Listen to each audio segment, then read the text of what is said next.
Hello and welcome to Learn, Do, Become Radio. I'm April Perry. Today we're talking about getting through the moment of decision. Now we talk about decluttering and getting out of the overwhelm a lot here at Learn, Do, Become. We help people who are drowning in the details of life to create simple systems so they can do what matters most. And sometimes the things I talk about are very specific, like emails or task lists or filing or things like that. But today I want to talk more about what's happening inside of our heads. And there's a certain moment that we all face that is about a sixth of the way through a pile or project.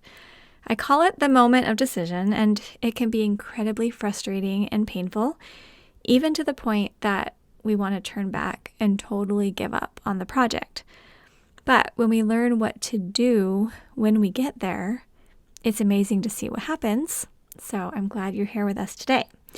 As a quick announcement, we have our next session of 4 weeks to Finished starting September 1st, 2022, and some brand new resources inside our Step Mastery program I'm excited to tell you more about. So please check the links on the show notes page and or listen to the end of this podcast to learn more.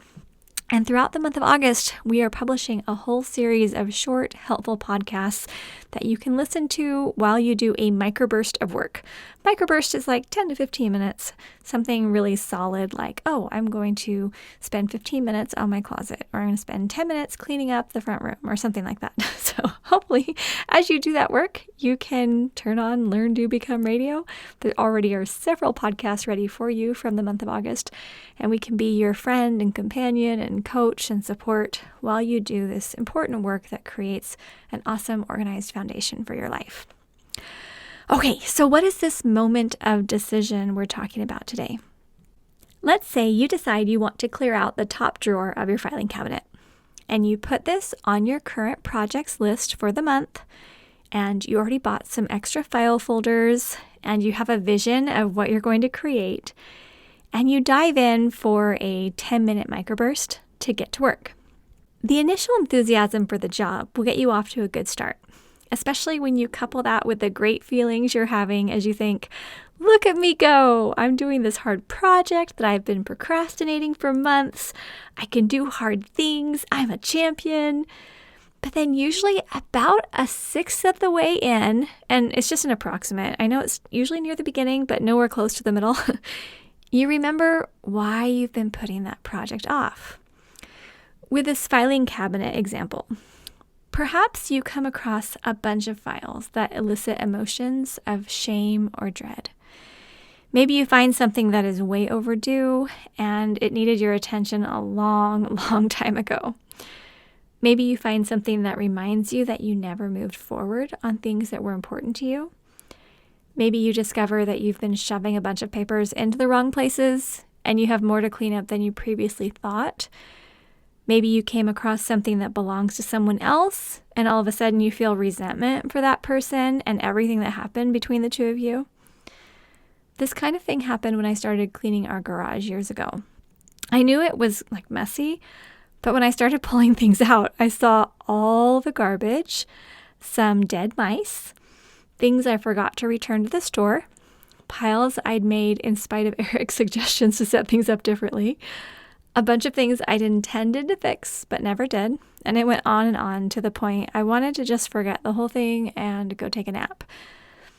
The details change project by project, but whether we're cleaning out a closet, going through email, diving into a tech issue, clearing a pantry, organizing an event, growing a business, teaching a class, or doing anything else that requires multiple steps and an active brain, the vast majority of projects will involve this moment of decision. And basically it's the decision of, do I stop? Do I move forward? What do I do? Okay, so what do we do when we realize what we've done, or we realize how bad the situation is? How do we respond when we see we've just opened a version of Pandora's box and we don't think we have the strength to deal with it? So I'm going to share a few suggestions here, and then please come to the show notes page and you can add your own in the comments area. All right, I just have 3 things I want to share today. First of all, remember that you're normal. People don't talk about their feelings around this type of thing very often. In fact, these are some of the most hidden emotions because they feel unique to us, full of shame, and incredibly painful. But I promise this is more normal than you think. For example, most people in the world struggle with procrastination. Just think how rare it is when someone does what they said they were going to do on time without offering some kind of excuse. Like, it rarely happens. This moment of decision is what most procrastinators dread. They know deep down that there is pain being covered up by their delay. So then how about I just not apply for that job? Because that means I have to face my fears about my resume and my past employment if I do.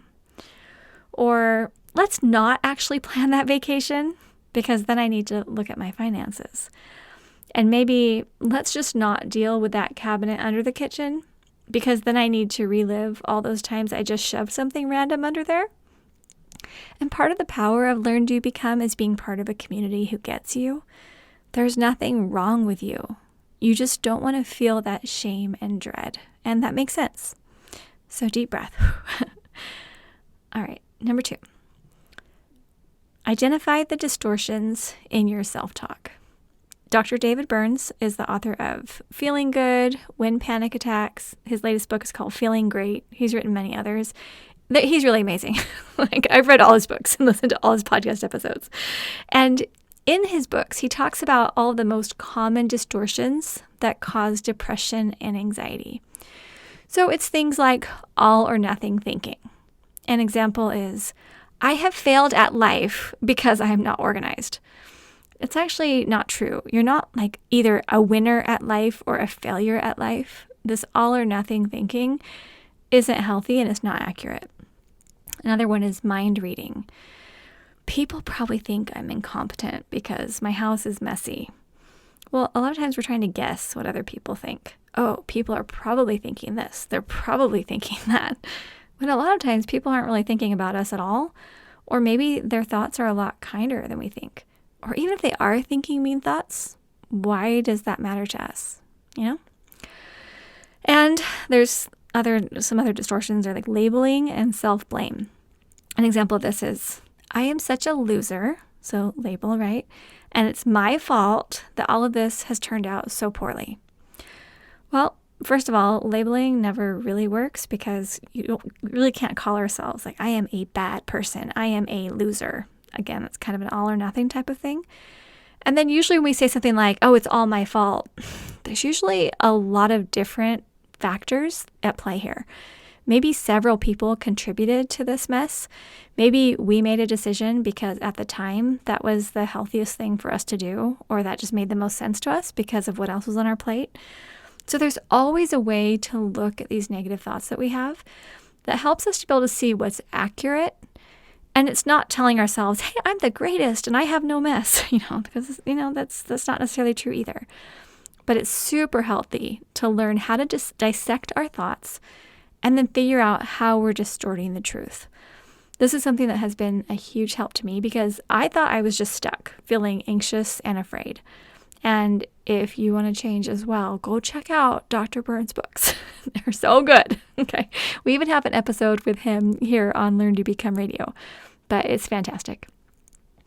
All right, number 3. Get all the projects, tasks, routines, goals, and reminders into your Command Central. If you don't have a Command Central yet, then stay close here at Learn, Do, Become and immerse yourself in either our free or paid resources because we'll show you how to do it. But this is one of the reasons I'm so passionate about everyone having a STEP Command Central on their desk, or at least somewhere in their home, because you can work with your thoughts and feelings all day long. But if you are digging through a drawer and realize you need to buy new socks, you have a bill in there that's overdue, and then you get a sudden burst of inspiration that it's really time that you start a regular exercise program, you need somewhere to put those ideas. And adding them to your long, crazy, never-ending to-do list isn't the solution. You need to have a clear understanding of the 2-minute rule. That's where something, if it takes less than 2 minutes, you just do it and you don't write it down. And you need a next actions list to write down that task to buy socks next time you get a moment while you're running errands or maybe ordering things online. And you need a calendar-specific list so you can pay each bill on the right day. Or using an awesome routine that runs on autopilot, you can have a way to pay your bills on, the 1st and the 15th or something like that. And you need somewhere to record and track the routines and projects that are most important to you, so that exercise isn't always a someday item, for example. We've worked with countless individuals who thought they were just broken. And it turns out all they needed was a Command Central to help them keep track of all the stuff they needed and wanted to do. And this doesn't have to be as hard as we sometimes make it. And we certainly don't need to waste one more moment of our lives in self-loathing. So I hope you'll agree with me on that. And I know that these moments of decision aren't easy. I know how sometimes life feels so heavy that you can't handle even one more thing. Maybe you're there right now. And I know there's pressure and challenges and tricky things to navigate, and you're probably the person that many others depend upon. So as a Learn, Do, Become invitation, when you feel like you can't hold even one more thing together, I invite you to review the ideas shared above and give yourself some grace and a chance to breathe and hold tight to this community because we sincerely want the best for you. All right, I'm going to close up for today. Just want to share a couple of announcements. I've been sharing them in all the podcasts this month as we've been putting them out on Learn to Become Radio. Okay, number 1, 4 Weeks to Finish starts September 1st if you want to be part of a powerful group coaching program working with me and Eric and our coaches at Learn to Become to build your full Command Central, to be able to have everything put in order, learn how to make it work, learn how to do a weekly review, and feel like, okay, I've got it. It's solid. 4 Weeks to Finish also includes the Step Mastery program. So if you want to join Step Mastery and you're thinking, I want to be part of this, I want to be able to have this community and the modules and all the bonuses and really be able to dive in and have this lifetime access to Step Mastery, we would love to have you. We are having a special promotion here in August where if you join Step Mastery before the end of August, then you'll get our special training on time blocking that Jill is doing. So the live class is going to take place on Tuesday, August 23rd, but if you just want the recording, join Step Mastery by the 31st of August. Okay, so you can learn more about Step Mastery at learndobecome.com/step program. And you can learn more about 4 Weeks to Finish at learndobecome.com/4 weeks, the number 4, WEEKS. We also have lots and lots of free resources here at Learn, Do, Become. If you go to our Connect page, it's learndobecome.com/connect. You can learn about our YouTube channel. You can learn about Arise, our membership. You can learn about the free Facebook group. We have lots of resources to help you and strengthen you. And I hope that you're feeling excited knowing that as you stay close and immerse yourself in Learn, Do, Become, whether it's free or paid resources, we're going to help you to be able to have that clear mind and the calm heart. And then as you dive in and you're doing these projects, when you get to those moments of decision and you think, oh, I want to give up, you're going to have the strength and the support to keep going. If you are enjoying this podcast and if you enjoy what you experience here at Learn, Do, Become, please invite your friends. You can send them to our Connect page.